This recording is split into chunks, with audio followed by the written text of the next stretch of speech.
ఇక సబ్సిడీపై కందిపప్పు అమ్మకం కేంద్రాన్ని సెక్రటేరియట్లో ప్రారంభించారు రాష్ట్ర వాణిజ్య పన్నుల శాఖ మంత్రి తలసాని శ్రీనివాస్ యాదవ్. ఒక్కొక్కరికి కిలో చొప్పున 135 రూపాయలకు కందిపప్పు ప్యాకెట్లు అందించారు. ధరలు తగ్గించేందుకు ప్రభుత్వం అన్ని చర్యలు తీసుకుంటోందని తెలిపారు తలసాని.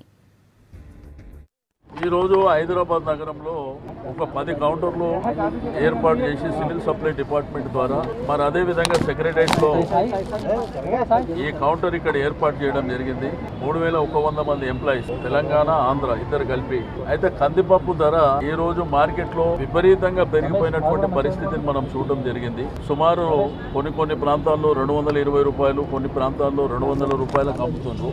అయితే గౌరవ ముఖ్యమంత్రి గారు కేసీఆర్ గారు మరి పెరిగిపోయినటువంటి కందిపప్పు ధర మీద మరి వెంటనే స్పందించడమే కాకుండా సివిల్ సప్లై మినిస్టర్ గారిని పిలిపించి ఒకవేళ పెరిగిపోయినటువంటి రేటు అది ప్రభుత్వమే భరించి గ్రేడ్ 1 కందిపప్పుని 135 రూపాయలకే ఇవ్వాలని చెప్పి నిర్ణయం తీసుకోవడం మరి ఈరోజు అన్ని ప్రాంతాలలో కౌంటర్లు ఏర్పాటు చేయడం జరిగింది.